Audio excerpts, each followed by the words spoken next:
गुणातीतोऽक्षरं ब्रह्म भगवान् पुरुषोत्तमः जनो जानिदं सत्यं मुच्यते भवबन्धनात्। कृपा करो मुझ ऊपरे सुख निधि सहजानंद। गुण तमारा गाववा बुद्धि आपजो सुख कंद। गुण तमारा गाववा बुद्धि आपजो सुख कंद। श्री स्वामिनारायण भगवाननी जय। अक्षर पुरुषोत्तम महाराजनी जय। गुणातीतानंद स्वामी महाराजनी जय। प्रमुख स्वामी महाराजनी जय। प्रगट गुरु हरि महंत स्वामी महाराजनी जय। सूरत अक्षरधाम महोत्सवनी जय। दरेक दिव्य हरिभक्तों ने रवि सत्संग सभाना भावभर्या जय स्वामी नारायण। आम तो आजनो रविवारनो दिवस अने रवि सभा पण छे अने सोनामां सुगंध भळे तेम ए कामदा एकादशीनो पण पवित्र दिवस छे। तो आजे आपणे एकादशीनुं व्रत पण परम आदर थकी श्रद्धा साथे ए भक्ति साथे कर्युं हशे। आजनी आ रवि सत्संग सभानी अंदर आपणे वचनामृत कार्याणीनुं 5मुं के जेनुं मथाळुं ज छे के अवतार धर्याना प्रयोजननुं। आम तो ज्यारे आ वचनामृतनुं आपणे वांचन करीए, श्रवण करीए अने समजवानो प्रयत्न करीए ने त्यारे आपणने साचा अर्थनी अंदर खबर पड़े। हवे आपणने कोईक प्रश्न एवा पूछे के आ तमारा भगवाननी जो आटली बधी तमे सामर्थ्य कहो छो के जे भगवाननी मरजी विना कोईथी तणुं पण हलाव्युं हलतुं नथी अने सर्वशक्तिमान छे, तो ए सर्वशक्तिमान जो भगवान होय तो शा माटे अवतार धरीने आवे छे? त्यां बेठा ने बेठा ज ते पोते केम कल्याण नथी करता अने पोतानुं कार्य ए बीजा द्वारा केम नथी करावी शकता? तो तमारा भगवान में एटली बधी सामर्थ्य न कहेवाय। अने जो सामर्थ्य होय तो पछी आववुं पण न पड़े अहींया, तो ए न्या बेठा बेठा ज काम थई जाय। हवे आवा ज्यारे आपणने प्रश्नो पूछे त्यारे आपणी पासे कई जवाब होता नथी, परंतु आजे आपणे आ कार्याणीनुं 5मुं वचनामृतनुं आपणे निरूपण करशुं। कारण के आ वचनामृतनी अंदर श्रीजी महाराजे ते अवतार धर्यानुं प्रयोजन पोते बताव्युं छे। अने आपणने जे प्रश्नो थाय, जे बाह्य बीजा लोको जे नास्तिको होय, भगवानने मानता न होय, ते पोते ज्यारे प्रश्न पूछे त्यारे ए प्रश्नना जवाबो आ वचनामृतनी अंदरथी आपणने प्राप्त थाय छे। तो आजे आपणे आ रवि सत्संग सभानी अंदर ए अवतारवाद पाछळनुं ए रहस्य शुं छे? भगवान शा माटे पृथ्वी उपर पोते पाछा मनुष्य देहनुं धारण करे छे? आपणे तो ए साधनानी अंदर दिव्य भाव समजीए छीए। एमनी दरेक क्रियाओ ए आपणे दिव्य दिव्य दिव्य अने लीला चरित्रों आपणे कहीए छे, परंतु ए घणा बधा लोको आ चरित्रोने पण ए मनुष्य भाव परखीने पोते तपास करे छे। तो ए बधाय प्रश्नोना जवाबो आज आपणे आ वचनामृतना आधारे समजवानो प्रयत्न करीशुं। तो सौप्रथम आ वचनामृतनुं श्रवण करीए अने त्यारबाद समजवानो प्रयत्न करीए के अवतार धर्याना प्रयोजननुं ए आ वचनामृत आपणने शुं कहेवा मागे छे। स्वामिनारायण हरे वचनामृत कार्याणीनुं 5मुं अवतार धर्याना प्रयोजननुं। स्वामिनारायण हरे संवत 1877 आशोवद 14 दिवस स्वामी श्री सहजानंदजी महाराज गाम श्री कार्याणी मध्य वस्ता खाचરના दरबाરમાં ઉત્તરાદે દ્વારા ઓરડાની ઓસરીએ છપ્પર પલંગ ઉપર વિરાજમાન હતા ને સર્વ શ્વેત વસ્ત્ર ધારણ કર્યા હતા ને પોતાના મુખારવિંદની આગળ મુનિ તથા દેશ દેશના હરિભક્તની સભા ભરાઈને બેઠી હતી। હવે મહારાજ ક્યાં બિરાજમાન છે? તો મહારાજ કાર્યાણીની અંદર એ વસ્તા ખાચરના દરબારની અંદર પોતે વિરાજમાન છે। અને પછી મહારાજ બોલે છે કંઈક, તે પછી શ્રીજી મહારાજ બોલ્યા છે કે અમે એક પ્રશ્ન પૂછીએ છીએ। તે પછી મુનિ બોલ્યા છે કે હે પૂછો મહારાજ। પછી મહારાજે પૂછ્યું છે કે ભગવાન જીવના કલ્યાણને અર્થે પૃથ્વી ઉપર અવતાર ધરે છે, તે અવતાર ધર્યા વિના પોતાના ધામમાં રહ્યા થકા શું કલ્યાણ કરવાને સમર્થ નથી? અને કલ્યાણ તો ભગવાન જેમ ધારે તેમ કરે, ત્યારે અવતાર ધર્યાનું શું પ્રયોજન છે? અહીંયા મહારાજે સામેથી આપણા ઉપર દ્રષ્ટિ એ કરી છે. શા માટે? એક કૃપા દ્રષ્ટિ આપણે કહી શકીએ. કારણ કે શ્રીજી મહારાજ જ્યારે જ્યારે પણ સામેથી જ્યારે પ્રશ્ન પૂછ્યા છે ને, ત્યારે આપણે એમની કૃપા દ્રષ્ટિ સમજવી. કારણ કે આપણે એવી કોઈ ક્રિયાઓ કરી નથી કે આપણા પ્રશ્નોના એ સમાધાન એ શ્રીજી મહારાજ સામેથી આપે. અને આપણે એવા કોઈ વ્રત કે તપ કે જપ કે યજ્ઞ યાદાદિક એવું કંઈ કર્યું જ નથી કે ભગવાન એ આપણી કૃપાએ કરીને આપણને એ વધારે પ્રશ્નોના જવાબો આપે. એટલે જો મહારાજે આમ તો સામેથી એ પ્રશ્ન પૂછે છે કે અવતાર ધર્યાનું પ્રયોજન શું છે, અને ભગવાન તો સમર્થ છે, તો કેમ અવતાર ધરે છે? અને જો અવતાર ધરે ત્યારે જ ભગવાનના કલ્યાણ કરવાની સામર્થ્ય હોય, અને અવતાર ધર્યા વિના જીવના કલ્યાણ ન કરી શકતા હોય તો ભગવાનને વિશે પણ એટલું અસમર્થપણું આવે. માટે ભગવાન તો અવતાર ધરીને પણ કલ્યાણ કરે, અને અવતાર ન ધરે તો પણ જીવની કલ્યાણ કરવા એ સમર્થ છે. માટે એવો જે ભગવાન, તેને અવતાર ધર્યાનું શું પ્રયોજન છે? અહીંયા તમે જુઓ કે પ્રશ્ન મહારાજે સામેથી પૂછ્યા છે, અને પાછા પ્રશ્નો આપણે સાંભળીએ ને ત્યારે તે આપણા મનની અંદર તર્ક વિતર્ક ઊભી થાય. આમ તો તમે જુઓ કે હિન્દુ ધર્મની 4 મુખ્ય માન્યતાઓ છે, અને આ 4 માન્યતાઓનું જો આપણે પાલન કરીએ તો આપણે ખરા અર્થની અંદર હિન્દુ કહેવાઈએ.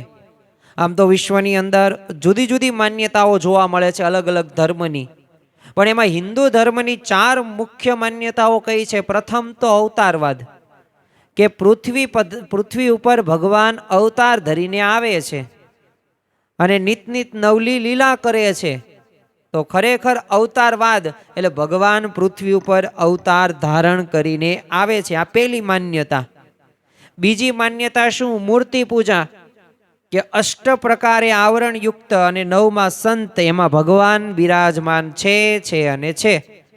એટલે જો આપણે મૂર્તિને આરતી કરીએ, થાળ ધરાવીએ, આપણે એમની પૂજા ચાકરી પરાભક્તિ કરીએ તો એમાં ભગવાન છે, એટલે મૂર્તિ પૂજા એ આપણે માનીએ છીએ. યોગી બાપા તે આપણે ભાવનગરની અંદર વિરાજમાન હતા, તો બધા હરિભક્તોએ કહ્યું કે આજે તમે ભગવાનને કહો ને થાળ જમે, અને તરત તે પડદો બંધ કરાવ્યો યોગી બાપાએ, અને 2-3 થાળ પોતે ગાય છે ભાવથી, અને ભાવથી એવા ગાયા તો એમાં જે લાડુ હતા, જેમાં રોટલી હતી, શાક હતી, દાળ ભાત હતા, સાથે સાથે 2 પાણી જે લોટા મૂક્યું હતું એ પાણી તો સાવ ખલાસ થઈ ગયું. તો જો ચમત્કાર થયો. તો જો મૂર્તિ પૂજામાં આપણે માનવાનું છે. ત્રીજી માન્યતા એટલે શું? તો જેવું કર્મ કરો એવું ભોગવો. એટલે કે જેવું વાવો તેવું લણો, એના જેવી વાત. કર્મ તણો સિદ્ધાંત સનાતન. એ સંચિત કર્મ હોય, ક્રિયામણ કર્મ હોય કે પ્રારબ્ધ કર્મ હોય, તો આ 3 કર્મની ડેફિનેશન આપણા શાસ્ત્રોની અંદર આપવામાં આવેલી છે, અને આ કર્મ સિદ્ધાંતને આપણે માનવો પડે. અને ચોથું છે પુનર્જન્મ, એટલે કે ફરી વખત જન્મ થાય છે. જેમ ભારત દેશનું નામ જે રાજા ઉપર પડ્યું, ભરત રાજા, તો એનો પણ પુનર્જન્મ થયો, કારણ કે પ્રથમ ભરત રાજા હતા, બીજો જન્મ મૃગલાનો એને મળ્યો. એમ આપણે તો અનંત જન્મો લઈયા છે. અને શ્રીજી મહારાજે જ કહ્યું છે વચનામૃતની અંદર કે દરિયાની અંદર જેટલું પાણી છે ને એટલું આ જીવે માતાનું ધાવણ પીધેલું છે. 84 લાખ યોની છે. તો આ જો જન્મ મરણ, તો એ પુનર્જન્મની અંદર પણ આપણે માનવાનું છે.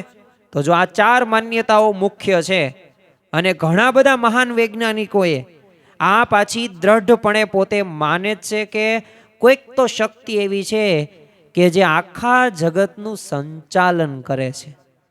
આલ્બર્ટ આઇન્સ્ટાઈન પોતે મહાન વૈજ્ઞાનિક, તો ભગવાનમાં એટલી બધી એમને શ્રદ્ધા હતી, તો તેઓ કહેતા કે ભગવાનમાં ન માનવું ને એ એક છે ને રાક્ષસીપણું છે. તો જો આપણે ભગવાનને માનતા ન હોય, આ માન્યતાઓ આપણા હૃદયની અંદર જો આપણે આત્મસાત ન કરી હોય, તો સાચા અર્થની અંદર એ આપણે ભગવાન અને સંતનો એ રાજીપો આપણે લઈ શકીએ નહીં. એટલે સાચા અર્થની અંદર એક વાત આપણે યાદ રાખવી કે કોઈ પણ ગમે ત્યારે ગમે તે વ્યક્તિ ગમે તે બોલે, એનું આપણે સાંભળીને, આપણે એક કાનેથી સાંભળવું, બીજા કાને એ આપણે કાઢી નાખવાનું છે, પણ એના કરતાં પણ આગળ આપણે આ વધવાનું છે અને એ પરાકાષ્ઠા સુધી પહોંચવાનું કે એવા કુસંગીના શબ્દો સાંભળવા જ નહીં. જે બીજી ત્રીજી વાતો કરતા હોય, જે બીજાનું ખંડન જ કરતા હોય, તો એ ખરેખર સંત નથી, એ ખરેખર સાચા માર્ગે નથી. એ ઈર્ષાના લીધે એ બધી પ્રકારની એ વૃત્તિઓ એના જીવનની અંદર આવે છે અને ઈર્ષાના લીધે જ તે એ કોઈકનું ખોટું પણ દેખાડે છે, ભગવાનનુંય ખોટું દેખાડી દે છે. એટલે આવા ઈર્ષાળુ સ્વભાવના વાક્યો પણ સાંભળવા નહીં અને સાથે સાથે જીવનમાં એ આપણે સાચી દિશા ઉપર જ છીએ અને સાચું માર્ગદર્શન જ આપણને મળે છે. આ ભાવના સાથે આપણે આગળ વધવું અને આ શ્રદ્ધા સાથે, આ વિશ્વાસ સાથે આગળ વધવામાં આવે તો અવશ્ય આધ્યાત્મિક માર્ગે એ આપણે એવી બ્રાહ્મી સ્થિતિને આપણે પ્રાપ્ત કરી શકીએ. તમે જુઓ કે દુનિયાની અંદર ઘણા બધા પ્રકારના ધર્મના ઘણા બધા લોકો ભગવાનમાં શ્રદ્ધા ધરાવે છે, પણ ભગવાન પોતે પૃથ્વી ઉપર અવતરે એ આ હિન્દુ ધર્મની તે એક આગવી વિશેષતા છે. તમે જો વિશ્વના અન્ય ધર્મોની અંદર આ કોઈ સંકલ્પના જ નથી, આવું કંઈ ઉમેરવામાં જ આવ્યું નથી ને એ પોતે માનતા પણ નથી. અને એ તો શું કહે છે કે ભગવાનના સંદેશા વાહક હોય, મસીહા હોય, એ ખરેખર એ આવે છે, બાકી કોઈ પણ પ્રકારે ભગવાન પૃથ્વી ઉપર આવતા નથી. અને એમના મતે તો એ ગર્ભમાં આવે ને એ ભગવાન જ નથી, એ તો ત્યાં સુધીનું ખંડન કરી નાખે છે. પણ જો હિન્દુ ધર્મ એ ભગવાન પૃથ્વી ઉપર આવે છે અને એ પોતાના ધામમાં છે ને એવા જ ઈશ્વરથી યુક્ત આવે છે એમ જો સ્વીકારે પણ છે.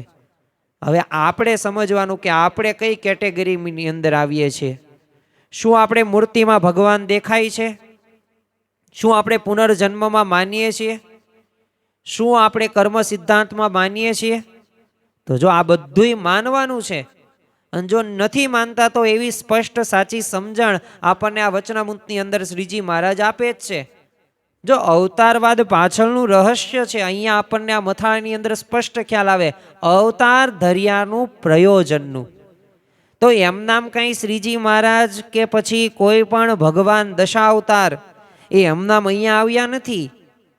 અને એટલે જ તે શ્રીજી મહારાજે જો આ વચનામૃતની અંદર તમે જો ને તો પ્રશ્નોત્તરીનું એક માધ્યમ અપનાવે છે. હવે પ્રશ્નોત્તરીનો સાર શું છે કે ભગવાન જીવના કલ્યાણ માટે એ આ પૃથ્વી ઉપર આવતા નથી, એ ધરતા કલ્યાણ તો ભગવાન ધામમાં રહ્યા થકી કરી શકે છે અને એક જ કાર્ય માટે અહીંયા આવવું પડે એમ નથી. અને જો કલ્યાણ કરવા પૃથ્વી ઉપર આવવા પડે તો ભગવાન એટલા અસમર્થ થયા. મહારાજે અહીંયા સ્પષ્ટ એમ વાત કરી નાખી છે. એટલે જો લોકના સત્તાધીશ પણ દૂર રહ્યા થકા પોતાનું કાર્ય બજાવે છે, પોતે કાર્ય કરવા માટે બીજા જે તે સ્થાન ઉપર દોડી એ જતા કંઈ નથી. તમે જો અત્યારે ઈરાન, ઇઝરાયલ, અમેરિકાનું યુદ્ધ ચાલે છે તો આપણને ખ્યાલ છે કે અમેરિકાનો એ પ્રેસિડન્ટ ડોનાલ્ડ ટ્રમ્પ એ પોતે મિસાઇલ લઈને કે એ પોતે સૈનિક બનીને એ ઈરાનમાં પોતે મિસાઇલ ફેંકતા નથી કે સામા પક્ષે ઈરાનના પણ એ જે પ્રકારે સત્તાધીશ હોય એ પણ અમેરિકાનું એવી રીતે કંઈ નુકસાન નથી કરતા, બીજા ફાંઈ કરાવે છે. તમે જો બીજા વિશ્વયુદ્ધ દરમિયાન જ તે અમેરિકાએ જાપાન ઉપર 2 અણુ બોમ્બ ફેંકી નાખ્યા, હિરાશીમા અને નાગાસાકી ઉપર.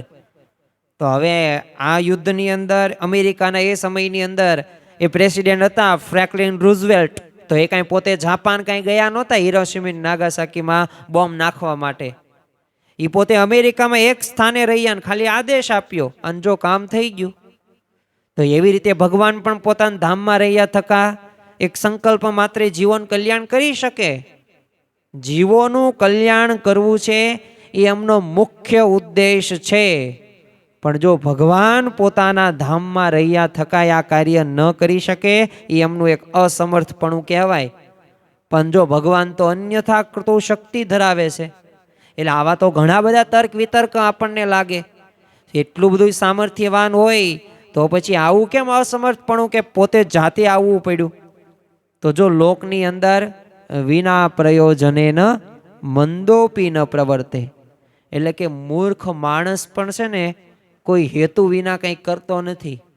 હવે ભગવાનનો આ લોકમાં પધારવાનો હેતુ કયો હોઈ શકે? તો પરમહંસો કંઈ જવાબ નથી આપી શક્યા. મહારાજે આ બધા પ્રશ્નો પૂછ્યા, તર્ક સાથે એ જ્યારે પ્રશ્ન પૂછવામાં આવે છે ત્યારે પરમહંસો પાસે કોઈ પણ પ્રકારનો જવાબ હતો નહીં. અનસૂર્યનો અભિપ્રાય હોય એ કંઈ પતંગિયું ન જાણી શકે. એમ ભગવાન અને ગુણાતીત સત્પુરુષનો અભિપ્રાય જાણવા માટે આપણે સમર્થ નથી. એ તો એ કૃપાએ કરીને જણાવે ને ત્યારે આપણે જાણી શકીએ. અને કૃપા સાધ્ય જ ભગવાનને સંત છે, બાકી ક્રિયા સાધ્ય એ ભગવાનને સંત છે જ નહીં. કારણ કે ગમે એટલા તમે તપ વ્રત જપ કરો, આ ભગવાનના તમને એક નિમેષ માત્ર પણ દર્શન ન થાય. આમાં આંખના પલકારા જેટલા પણ દર્શન ન થાય. સેકન્ડ કહેવાય ને, સેકન્ડમાં હોય તે ભાગ 5મો 7મો, તો નિમેષ માત્રમાંય દર્શન ન થાય ને એવા આપણને ભગવાનને એવા સંતની પ્રાપ્તિ થઈ છે. હવે આગળ આ વચનામૃતની અંદર જ તે મહારાજ પોતે જવાબ આપે છે કે પછી શ્રીજી મહારાજ બોલ્યા છે કે ભગવાનને અવતાર ધર્યાનું એ જ પ્રયોજન છે કે ભગવાનને વિશે અતિશય પ્રીતિવાળા જે ભક્ત હોય તેની ભક્તિને આધીન થઈને એ ભક્તને સુખ દેવાને અર્થે જેવી ભક્તની ઈચ્છા હોય તેવા રૂપનું ધારણ કરે છે. પછી જેવા પોતાના ભક્તના મનોરથો હોય તે સર્વે પૂરા કરે છે. અને તે ભક્ત હોય તે સ્થળ ભાવે યુક્ત છે અને દેહધારી છે, માટે ભગવાન પણ સ્થૂળ ભાવને ધારણ કરીને દેહધારી જેવા થાય છે અને પોતાના ભક્તને લાડ લડાવે છે અને પોતાના સામર્થ્યને છપાડીને તે ભક્ત સંગાથે પુત્ર ભાવે વર્તે છે અથવા સખા ભાવે વર્તે છે અથવા મિત્ર ભાવે અથવા સગા સંબંધ ભાવે વર્તે છે. તેણે કરીને એ ભક્તને ભગવાનની જાજી મર્યાદા રહેતી નથી. પછી જેવી એ ભક્તને ઈચ્છા હોય તેવી રીતે લાડ લડાવે છે. માટે પોતાના જ પ્રેમી ભક્ત એના મનોરથ પૂરા કરવા એ જ ભગવાનના અવતાર ધરાયનું પ્રયોજન છે. અને તે ભેળું અસંખ્ય જીવોનું કલ્યાણ કરે છે ને ધર્મનું સ્થાપન કરે છે. હવે એમાં આશંકા થતી હોય તો બોલો. એટલે પછી તો આવા બધા પ્રશ્નો જે પૂછેલા હતા મહારાજે શરૂઆતમાં, અને પછી આ બધા જવાબો મહારાજે જ્યારે આપ્યા એટલે સંતો પરમહંસો મુનિઓ કંઈ બોલી શકતા નથી. અને ત્યારે મુનિઓએ વાત કરી કે મહારાજ તમે યથાર્થ ઉત્તર આજે કર્યો અને યથાર્થ ઉત્તર થયો. હવે અમારે એક પ્રશ્ન પણ અવતાર ધર્યાના પ્રયોજનમાં છે જ નહીં. જો મહારાજે અહીંયા સ્પષ્ટ વાત કરી દીધી છે. એક તો પ્રથમ તો શું કીધું કે ભગવાનના પોતાના ભક્તોના મનોરથો પૂરા કરવા માટે. બીજી વાત શું કરી કે જીવોનું આત્યંતિક કલ્યાણ કરવા માટે. પણ એ જીવોનું આત્યંતિક કલ્યાણ ક્યારે થાય તો એવો એકાંતિક ધર્મ હોય તો જો એકાંતિક ધર્મનું એમને સ્થાપન કર્યું. ધર્મ જ્ઞાન ભક્તિ અને વૈરાગ્ય સાથે એ જ્યારે ભગવાનનું ભજન કરવામાં આવે, સંત સાથે જોડાણ કરવામાં આવે, ત્યારે જો એવી એકાંતિક સ્થિતિને પોતે પામે છે ને એનું કલ્યાણ પણ થાય છે. તો જો ભક્તોના મનોરથો લાડ લડાવવા માટે અને સુખ આપવા માટે પોતે આ પૃથ્વી ઉપર મનુષ્ય જેવો પોતે એ દેહ ધારીને આવે છે. ભગવાનની 2 આંખો, ભગવાનની 2 કાનો હોય ને 2 હાથ પગ હોય, તો એમને ભગવાન છે એટલે એમને કંઈ અલગ ન હોય કે નાના ભગવાન આવે ને એટલે પાછળ એક ચક્ર ગોળ ગોળ ફરતું હોય જે પોતે બહુ તેજસ્વીવાન હોય. ભગવાન સાથે છે ને 100 હાથીને લઈને આવે અને 100 હાથી ઉપર બેહે, આવી રીતના કંઈ વર્ણન કંઈ કરવામાં આવ્યું નથી.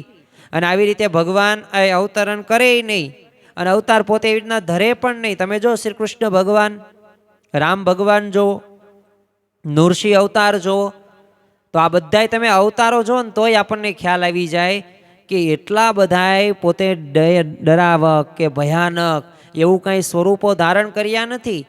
મહાભારતની અંદર અર્જુનને એવું સ્વરૂપ દેખાડ્યું ત્યારે પોતે અંજાઈ જાય સાખ્યું હવે તમે મૂળ સ્વરૂપમાં આવો. ત્યારે એને ગોઠડી થઈ, ત્યારે એને ગમ્યું.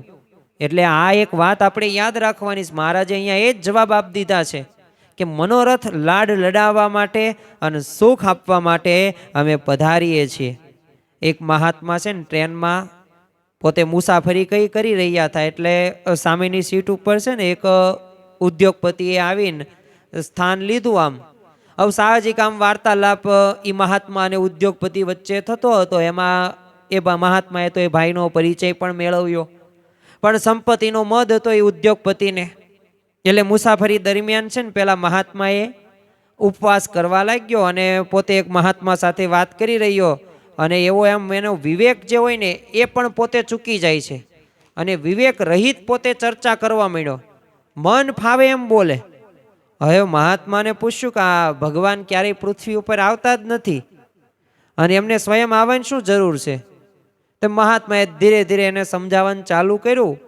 એટલે મહાત્માએ પૂછ્યું કે તમે મોટા ઉદ્યોગપતિ છો, તો આમ તમે બહુ વ્યસ્ત રહેતા હશો, સાચું કે ખોટું? તો ઓલો ઉદ્યોગપતિ કે હા સાચું છે. તો મહાત્માએ બીજું પૂછ્યું કે તમારા મિત્રો પણ ઘણા બધા હશે ને?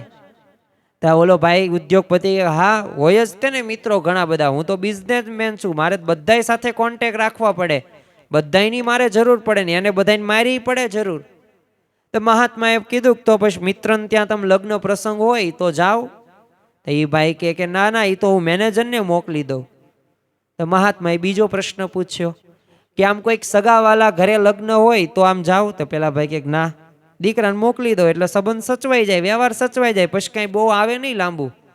તો મહાત્માએ પૂછ્યું દીકરાને લગ્ન હોય તો જાઓ? તો પેલા ભાઈ કે જવું જ પડે ને. તે મહાત્મા કે કેમ, તમારા ધર્મપત્નીને મોકલી દો તો ન ચાલે? તે પેલા ભાઈએ શું કીધું ઉદ્યોગપતિએ, પણ દીકરો તો મારો પણ કહેવાય ને. ત્યારે મહાત્માએ પછી મર્મની વાત કરી કે ભગવાન અમને છે ને પોતાના પુત્ર માને છે અને અમારી સાથે અટૂટ પ્રેમ છે એટલે પોતે પધારે છે. અને જે આ મહાત્માનો એ શાંતિપૂર્ણ જવાબ જ્યારે આ ઉદ્યોગપતિએ સાંભળ્યો ને, એટલે એની બુદ્ધિ છે ને ઠેકાણે આવી ગઈ અને જે પૈસાનો અભિમાનનો જે મદ હતો ને એ બધો ઓગળી જાય છે. તો જો ખરેખર સુખ આપવા માટે એ ભગવાનને ભક્તો સાથે એવું અતૂટ હેત છે ને એટલે દોડી આવે છે. એ કૃપાવશ ને કરુણાવશ થઈને એ ભક્તોના મનોરથો પૂરા કરે છે. આ અવતાર ધર્યાનું મુખ્ય પ્રયોજન આપણે કહી શકીએ. આપણે વચનામૃતો વાંચીએ તો વચનામૃતની અંદર પણ સ્પષ્ટ આપણને ખ્યાલ આવે છે. તમે જો વરતાલનું તો 19મું વચનામૃત, આ 19મું વચનામૃત આપણે એક વખત જરૂર વાંચવું પડશે. જરૂર વાંચીને શ્રવણ મનન ચિંતન જ્યારે કરીશું ને, ત્યારે આપણા જે અંતરના જે સંશયો છે ને એ ભેદો બધાય દૂર થશે. 19મા વચનામૃતની અંદર મહારાજ પોતે જ કહે છે કે આ જીવને જ્યારે ભરતખંડને વિશે મનુષ્ય દેહ આવે છે ત્યારે ભગવાનના અવતાર કા ભગવાનના સાધુ એ જરૂર પૃથ્વી ઉપર વિચરતા હોય છે. જરૂર એટલે ફરજિયાત.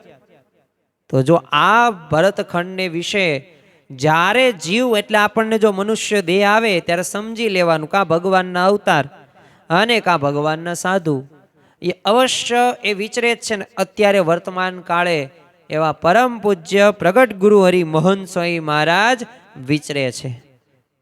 તો અક્ષરધામમાં બિરાજમાન એવા ભગવાન પોતે એ સંવંત 1837ની સાલની અંદર એ છપૈયાની અંદર પ્રગટ થયા અને તારીખ 26/3/2026ના રોજ એટલે કે ગુરુવારના રોજ એ શ્રી હરિ જયંતિ આપણે ઉજવીએ, રામનવમી ઉજવીએ અને ઉજવી અને ખરેખર સાચા અર્થની અંદર એ ભગવાનનું પ્રાગટ્ય થયું. અને તમે જુઓ કે એ પ્રાગટ્ય થયું, મહારાજ 49 વર્ષ સુધી આ રહે છે, પણ પછી શું, તો પછી આ ગુણાતીત ગુરુ પરંપરા દ્વારા એ આપણને આ સુખ આપવા માટે પ્રગટ છે. અને આ ભગવાનની જો વિશેષ કૃપા કહી શકાય, કારણ કે કૃપાએ કરીને જ તે આપણને આ ભગવાન અને સંતનો ભેટો થયો છે. બાકી કૃપા વગર આપણને આ યોગ પણ મળે નહીં. યોગી બાપા તો ઘણી વખત કહેતા કે આ મંદિરના દાદરા પણ એમનામ ચડાય નહીં. આ 1000 વર્ષ સુધી આમ સોપારી હોય ને ઊંધા માથે તપ કર્યું હોય ત્યારે જ મંદિરના દાદરા ચડી શકીએ.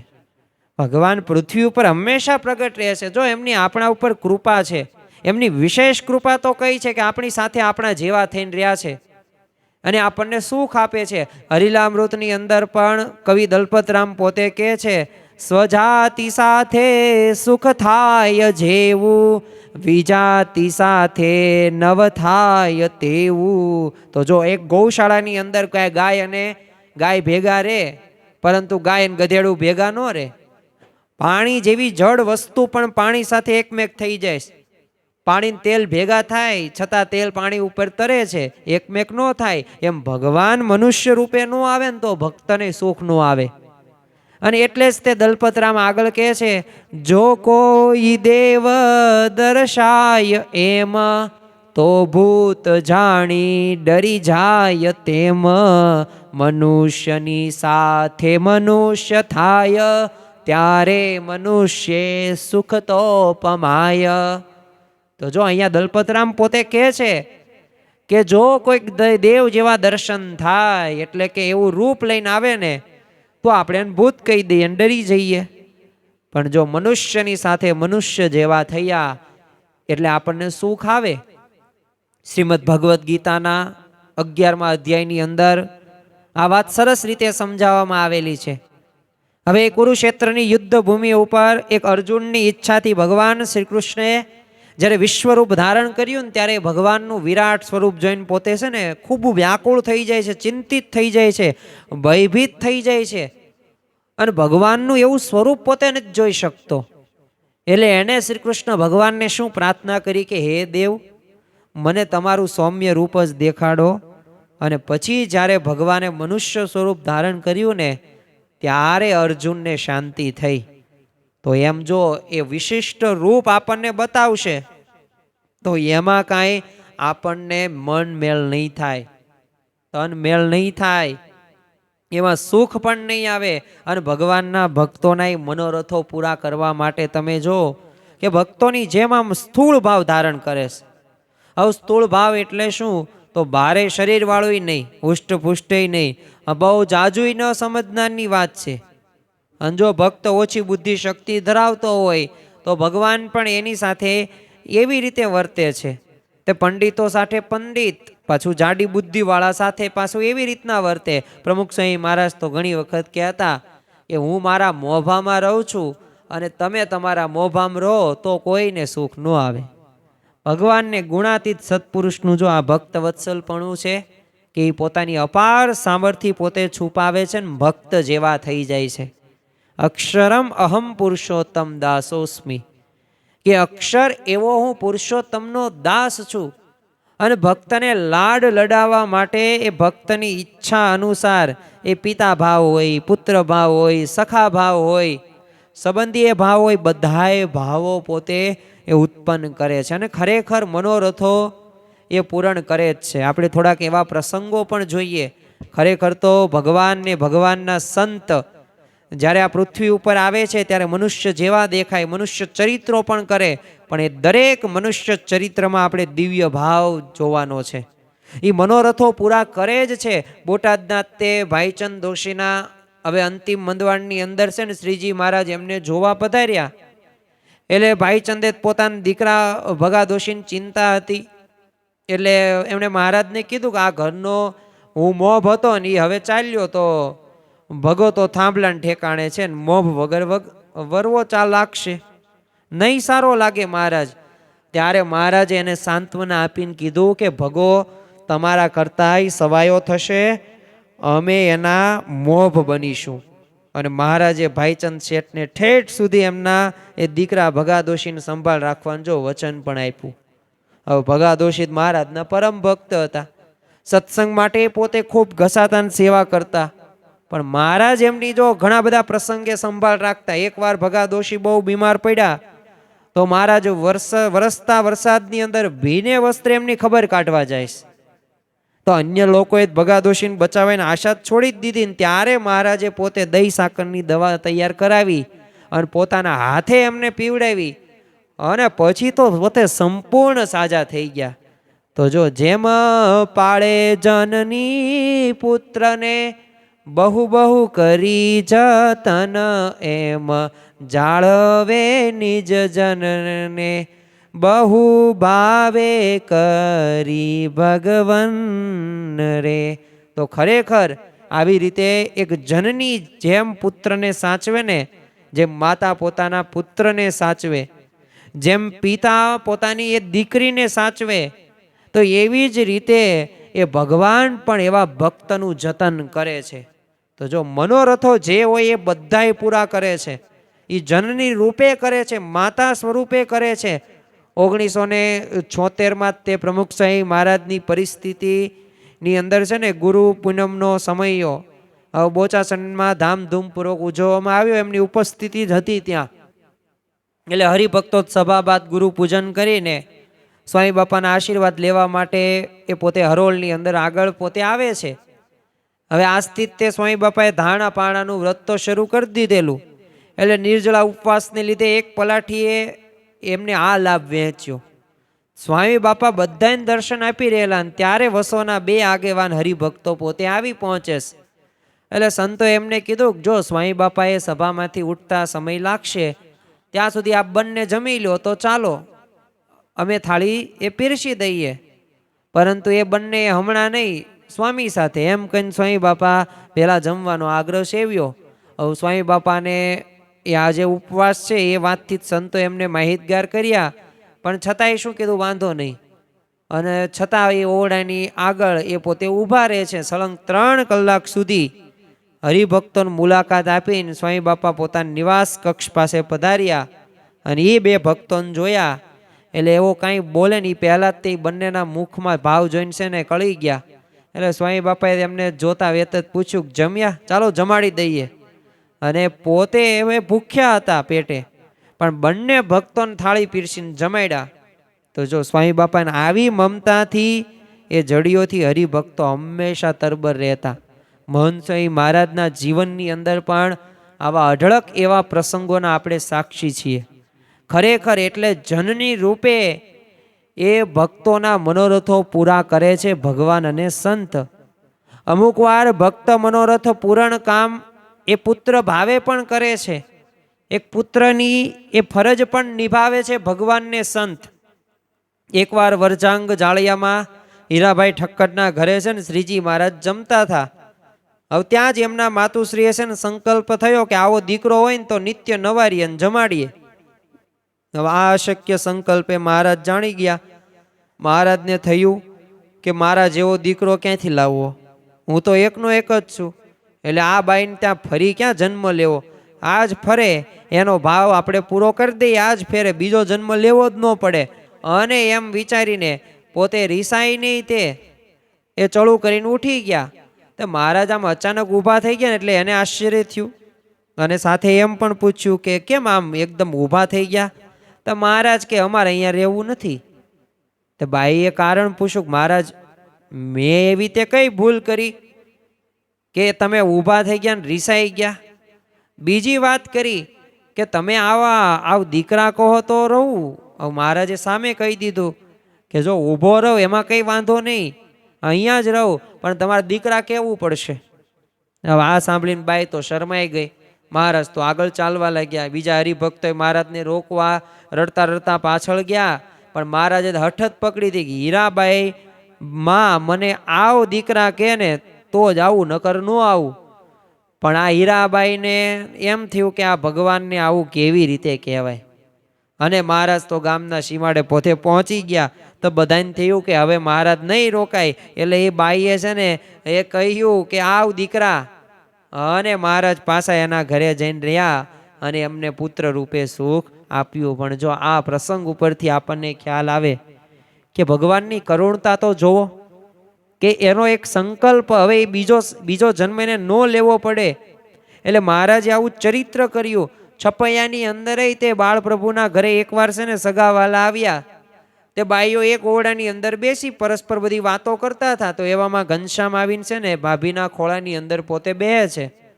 અને બધી સ્ત્રીઓને પ્રભુ 6 માસના બાળક રૂપે એ દેખાણા. એટલે બધાએ પ્રભુ નામ રમાડવાનો સંકલ્પ કર્યો. હવે જ્યાં સંકલ્પ કર્યો ભગવાન તો જાણે, બધુંય જાણે, તનકી જાણે, મનકી જાણે, જાણે ચિતકી ચોરી. તમે ભગવાન આગળ કંઈ છુપાઈ શકો નહીં, કારણ કે ભગવાન તો એ કણે કણની અંદર છે, આપણા હૃદયની અંદર છે, આપણા આત્માની અંદર છે. દરેકમાં ભગવાનનો વાસ છે.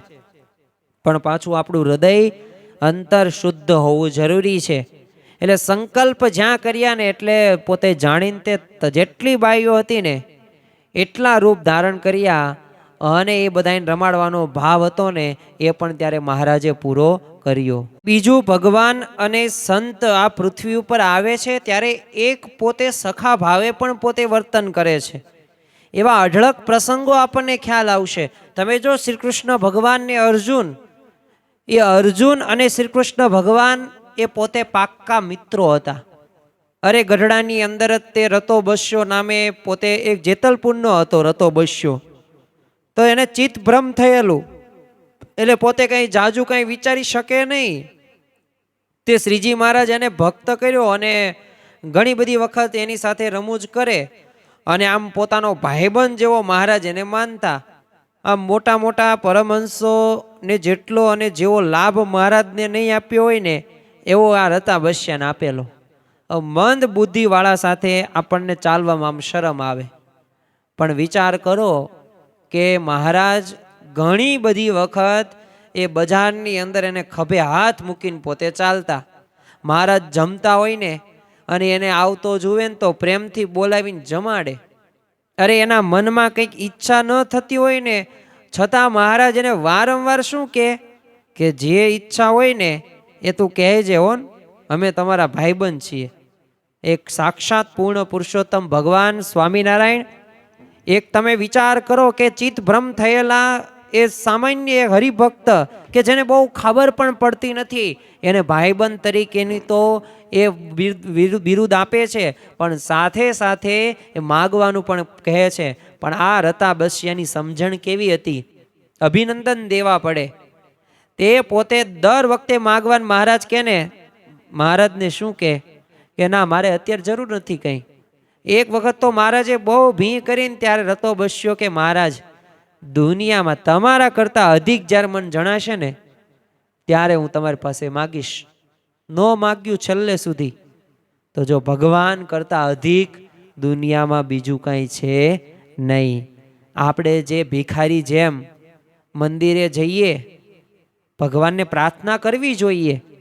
આપણા એ માતા પિતા છે, આપણે એમના શિષ્યો છીએ, આપણે એમના ભક્તો છીએ, તો ભગવાન સાબિત આપણે માગવું જોઈએ.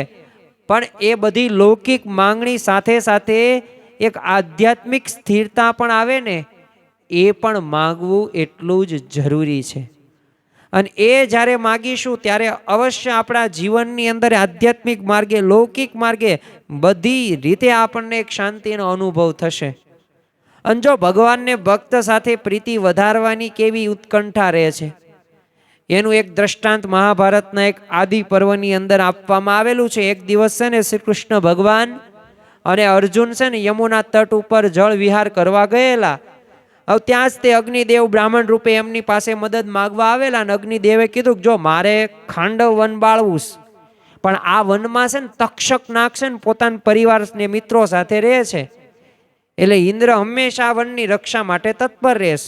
એટલે જ્યારે હું વન બાળવા પ્રયત્ન કરું ને ત્યારે આ મારા ઉપર જળની છે ને ધારા વરસાવે અને બાળવા દેતો નથી. હવે શરણાથી જાણી કૃષ્ણ અને અર્જુને તો અગ્નિને મદદ કરી અને ખાંડવ વન બાળી નાખ્યું. હવે ઇન્દ્ર તો પરાસ્ત થયા, તોય કૃષ્ણ અર્જુનની એ શૂરવીરતાની પ્રસન્ન થયા અને વરદાન માગવા કીધું ને ત્યારે અર્જુને એ તમામ પ્રકારના અસ્ત્ર શસ્ત્ર માગ્યા. ત્યારે ઇન્દ્રએ કીધું તમે શિવજીની કૃપાથી ભવિષ્યમાં એ પ્રાપ્ત થશે. અને પછી શ્રી કૃષ્ણ ભગવાને માગ્યું પ્રીતિમ પાર્થેન શાશ્વતીમ, અર્થાત મારી અને અર્જુનની એ મિત્રતા ક્યારેય તૂટે નહીં, હંમેશા વૃદ્ધિ પામતી રહે ને એવું માગવી. વિચાર તો કરો, એક ભગવાન માગે છે, શું માગે છે કે મિત્રતા ક્યારેય તૂટવી પડે નહીં. તો જો ભગવાન જ્યારે આ પૃથ્વી ઉપર આવે ત્યારે પોતે સખા ભાવે વર્તે છે અને આપણા મનોરથો આપણી ઈચ્છાઓ પૂરી કરે છે. ગુણાદિતાનંદ સ્વામીએ પહેલા પ્રકરણની તે 196મી વાતની અંદર કીધું છે કે આપણે જાણીએ છીએ કે આપણને ભગવાનમાં હેત છે, પણ આપણા કરતાં તો આપણા ઉપર ભગવાનને સાધુને જાજુ હેત છે, પણ મનાતું નથી. એટલે જ તે અયોગ્ય કર્મ થઈ જાય છે, ભગવાનની ભક્તિ નથી થતી. પણ જો એક વખત માની લઈએ ને કે ભગવાનને સંતો મારા કરતાંય વિશેષ મારા ઉપર અનહદ રાજીપો વરસાવે છે, એ કૃપા એ કરીને એ મારું બહુ ધ્યાન રાખે છે, જ્યારે આ વિચાર આવી જશે ને તો આપણે પણ ભગવાનને સંતને રાજી કરવાની એ દોડની અંદર આપણે આગે કૂચ કરીશું. ભક્ત ભલે સ્વભાવ દોષથી યુક્ત હોય, આપણે લસણ ડુંગળી ખાતા હોય, આપણે ન જોવાનું જોતા હોય, આપણે અયોગ્ય કર્મ કરતા હોય, અરે આપણે અયોગ્ય એવો વાણીનો અવિવેક પણ રાખતા હોય, આપણે બહારનું ખાણીપીણી પણ એ ખાઈ લેતા હોઈએ છીએ, આપણે ઘણી બધી વખત નિયમ ધર્મની અંદર પણ લોપ કરતા હોય, પણ જો આ ભગવાનને સંત એ આપણી એવી રીતના સામે ક્યારેય તેવી દ્રષ્ટિથી જોતા જ નથી. એ ખરેખર આપણને એ સુખ જ આપવા માગે છે. મહંત સ્વામી મહારાજ ઘણીવાર કહે છે કે અમેરિકાનો રાષ્ટ્રપતિ મુંબઈની ધારાવી ઝૂંપડપટ્ટીમાં આવીને રહે, એમાં અનંત કોટી બ્રહ્માંડના ધણી ભગવાન આપણને ઉગારવા આપણી વચ્ચે આવીને રહ્યા છે ને, એ જ એમની કરુણા છે, એ જ એમની આપણા ઉપરની કૃપા છે. આપણા જેવા થયા, આપણી સાથે વાતો કરી, આપણા દુઃખોમાં એ સાથ આપ્યો, આપણા પ્રશ્નોનું સમાધાન કર્યું, આપણા જીવનના ઉત્કર્ષ માટે પોતે રાત દિવસ પોતે વિચરણ કરે છે. આ જ એમની આપણા ઉપરની કરુણા છે, કૃપા દ્રષ્ટિ છે ને એક ભક્ત વત્સલપણું આપણને એ દ્રશ્યમાન થતું જોવા મળે છે. 2003ની સાલની અંદર છે નડિયાદની અંદર ઘણા બધા પરદેશના યુવકો પ્રમુખ સ્વામી મહારાજના દર્શન કરવા માટે આવેલા. તો એમાં એક સંદીપ પટેલ નામના યુવકે છે ને સ્વામી બાપાને એ પોતાનો પ્રશ્ન એક રજૂ કર્યો કે મને મૂંઝવણને છે ને ગભરામણ થાય છે, તો આપ તો અક્ષર બ્રહ્મ છો અને હું તો સામાન્ય જીવ છું, તો તમારી સાથે કેવી રીતે હું વાત કરું? ત્યારે સ્વામી બાપા એની મૂંઝવણ ટાળતા શું કીધું કે જો આપણે છે ને બંને મિત્ર છીએ, ભગવાનને સંત સાથે વાત કરીએ તો આપણે છે ને મિત્ર ભાવે જ વાત કરવાની હોય. અક્ષર બ્રહ્મ છે ને એ તો બહુ મહત સ્વરૂપ છે, એવું નહીં વિચારવાનું, આત્માના મિત્ર છીએ એમ માનીને વાત કરવાની. તો જો સ્વામી બાપાને એ ફક્ત આ વચનો બોલ્યા નથી, પરંતુ તેઓ યુવકો સાથે એમની રુચિમાં ભળ્યા છે, એમને રાજી કર્યા છે. મહંત સ્વામી મહારાજના જીવનની અંદર પણ આપણને આ દ્રશ્યમાન થતું જોવા મળે છે. યુવકો મારું હૃદય છે, આ કાર્યકરો હોય એ મારા હાથ પગ સમાન છે. તો જો 19+ એ શિશુઓને પોતે જણાવે છે. અને તમે વિચાર તો કરો, બાળકોને તો બાળ વિદ્વાનોથી એ સન્માનિત કરવામાં એમને આવ્યા છે. તો ખરેખર જ્યારે આપણે પ્રસંગો જોઈએ ને તો આ ગુણાતીત ગુરુ પરંપરા છે. શિશુ સાથે શિશુ જેવા, બાળક સાથે બાળક જેવા, યુવક સાથે યુવક જેવા, કોઈ ગૃહસ્થ હરિભક્ત સાથે એવા, કોઈક સંત સાથે તેવા, એટલે આમ ગોઠડી આવે, આપણને ગમે ને એવા આપણી જેવા થયા છે. પ્રમુખ સ્વામી મહારાજ 1977ની અંદર છે ને ઇંગ્લેન્ડની અંદર પધારેલા. તો એક દિવસ છે ને વિચરણ દરમિયાન સાથે ફરતા એક સુરેન્દ્ર પટેલ નામના યુવકથી છે ને ઈચ્છાથી એને નવી સ્પોર્ટ્સ કારની અંદર બિરાજ્યા. એટલે સ્વામી બાપા પાસે ગાડી બધી પ્રસાદીભૂત કરાવવાનો એનો બધું મનોરથ હતું, એ બધું પૂર્ણ થઈ ગયું એટલે બહુ આનંદમાં હતો. એટલે ગાડી ચલાવતા ચલાવતા છે ને સ્વામી બાપાને ગાડીના વિશેષતા જણાવવા લાગ્યો કે જો આમાં આમ આવે ને આ સગવડતા આવે ને આ સુવિધા આવે ને આ અલગ ફ્યુચર્સ આવે. અને એમાં એણે કીધું બાપા હું ગાડી ચલાવતો રહીશ, તમે છે ને ગિયર બદલો, ગિયર. અને એની ઈચ્છા પૂરી કરવા માટે સ્વામી બાપા થોડી વાર સુધી તો એ કહેતો જાય એમ પોતે ગેર પણ બદલતા ગયા. તો જો સત્પુરુષ આવી રીતે આપણી ઈચ્છાઓ પૂરી કરીને એમની સાથે એક અંતરાય દૂર કરે છે. એ ભક્તનું સત્પુરુષ સાથેનું જોડાણ પણ એ આ રીતે જો વિશેષ દ્રઢ થતું હોય છે અને મોક્ષ માર્ગે પ્રગતિ થતી હોય છે. એટલે ખરેખર ભગવાન જ્યારે આ પૃથ્વી ઉપર આવે છે, મનુષ્ય જેવા થઈને આવે છે, મનુષ્ય ચરિત્રો કરે છે, એ અવતાર ધરૈયાનું પ્રયોજન આપણે કહી શકીએ ભક્તોના મનોરથો પૂર્ણ કરવા છે, જીવોનું આત્યંતિક કલ્યાણ કરવું છે, એકાંતિક ધર્મના 4 અંગો વિશેષ કરીને સિદ્ધ થાય અને એવી બ્રાહ્મી સ્થિતિને પોતે પ્રાપ્ત કરીને એ અક્ષરધામમાં એ પરબ્રહ્મની સેવા કરવાના અધિકારી બની શકે. આ એમની ભદ્ર ભાવના જોવા મળે છે. 2015ની સાલની અંદર મહંત સ્વામી મહારાજ છે ન્યુઝીલેન્ડમાં ક્રાઇસ્ટ ચર્ચ નામના એક શહેરની અંદર પધારેલા. તો ત્યાંથી આગળ છે ને એક ક્વીન્સ ટાઉન જવાનું હતું, એટલે ઘણા બધા સંતો ભક્તો અગાઉથી તૈયારી કરતા અને ક્વીન્સ ટાઉન પહોંચી ગયા. અને બીજા જ દિવસે મહંત સ્વામી મહારાજને બાકીના બધા સંતો ભક્તો હતા એ પોતે ક્વીન્સ ટાઉન જવા પોતે એરપોર્ટ પહોંચ્યા. અને ત્યાં જ એરપોર્ટની અંદર જાહેરાત થઈ કે વાતાવરણની અંદર છે ને અચાનક ફેરફાર થયો છે, એટલે ફ્લાઇટ્સ હવે છે ને વાતાવરણનો સુધારો થઈને પછી જ ઉપડશે. હવે ભોજનનો સમય થઈ ગયેલો અને આવો નિર્ણય લેવાયો કે સ્વામીશ્રી ઉતારે લઈ જઈને આપણે ભોજન કરાવી દેવું અને ફ્લાઇટનો નવો સમય જાહેર થાય એ બાદ પરત લઈ આવવા. તે સ્વામીશ્રી ઉતારે પધાર્યા, પણ પછી પણ સ્વામીશ્રીએ ક્રાઇસ્ટ ચર્ચમાં રોકાઈ જવાની ઈચ્છા તો વ્યક્ત કરી. તો પછી વાતાવરણમાં સુધારો તો થઈ ગયો.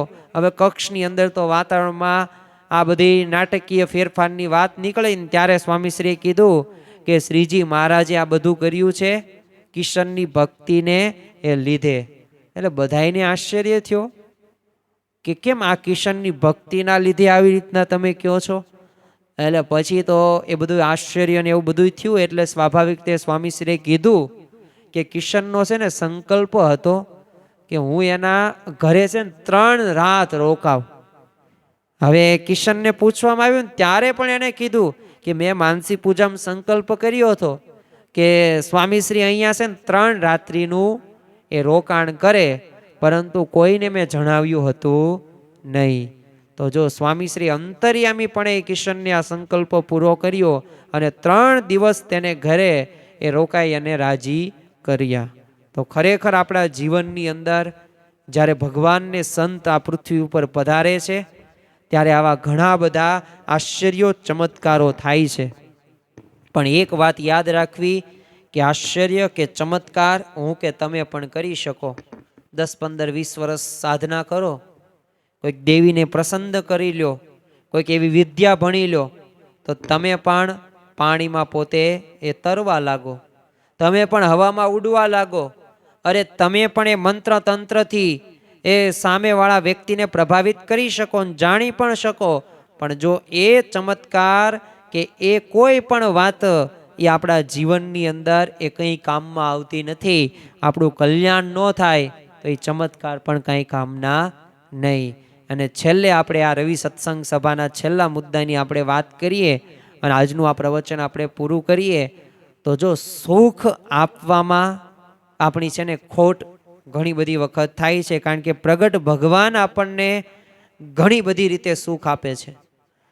દર્શને કરીને સુખ આપે, પ્રસાદી કરીને, વાતો કરીને મળવાનું સુખ આપે. ઘણી બધી રીતે આપણે સંભાળતા એ રાખતા હોય છીએ, પણ એના માટે તેઓ પોતે ભીડો વેઠે છે, સહન કરે છે, પોતે ઘસાય છે. આપણી લાયકાત કે લૌકિક આવડત કે આધ્યાત્મિકમાં ઘણું બધું એ યાદ રાખજો કે સુખ આપણને આપે જ છે, છતાં આપણે કેટલીક વાર ખોટ ખાઈએ. આપણને એમ લાગે કે સ્વામીશ્રી મને યથાર્થ સુખ નથી આપતા. આપણને ઘણી બધી વખત 10 વાર ઘસાયા હોય એ ધ્યાનમાં ન લઈએ અને એકાદ વાર ઈચ્છા આપણી પૂરી ન થાય ને આપણે દુઃખી થઈ જઈએ છીએ. તો જો આપણે એક વાત યાદ રાખવી કે દરેક સંકલ્પો કે ઈચ્છાઓ કાંઈ દર વખતે પૂરી થવાની નથી. આપણે એ ગુણાતીત ગુરુ પરંપરા તમે સામે જુઓ, મોટેરા સંતો સામે જુઓ ત્યારે આપણને ખ્યાલ આવે.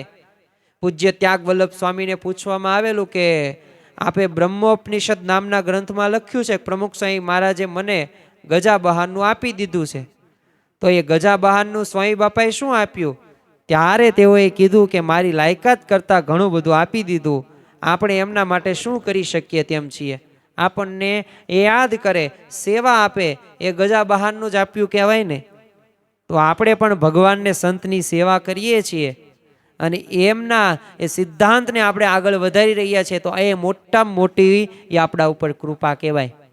અને એમાંય ત્યાં મનુષ્ય દેહમાં આપણને આ સત્સંગનો યોગ થયો, આ સિદ્ધાંતનો યોગ થયો અને સાથે સાથે એ આ છેલ્લો જન્મ. કારણ કે શ્રીજી મહારાજે જ તે પોતે કહ્યું છે કે તમે મારા કહેવાશો, મારો દ્રઢ આશરો રાખશો, તમારું કલ્યાણ નિશ્ચિત છે, પાકું છે, હું જરૂર તેડવા આવીશ જ તે.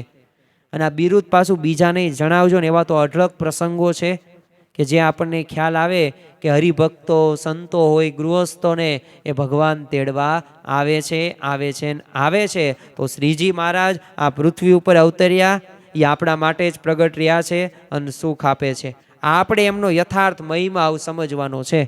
મહિમા સમજો એટલું વિશેષ કામ થશે. કોઈ અંતરાય નથી રાખવાનું, દ્રઢ પ્રીતિ જોડાણ એવું કરીએ અને એ જ આ વચનામૃતનો મર્મ છે. અને એ મર્મને આપણે પામવાનો છે, મર્મને આપણે સમજવાનો છે.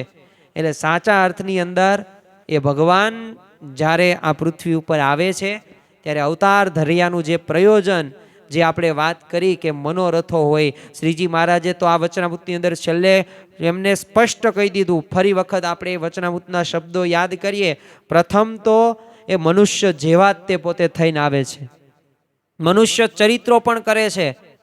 એક આ પહેલી વાત એમને કરી. બીજું સખા ભાવ કા મિત્ર ભાવ એવી રીતે પોતે વર્તે છે.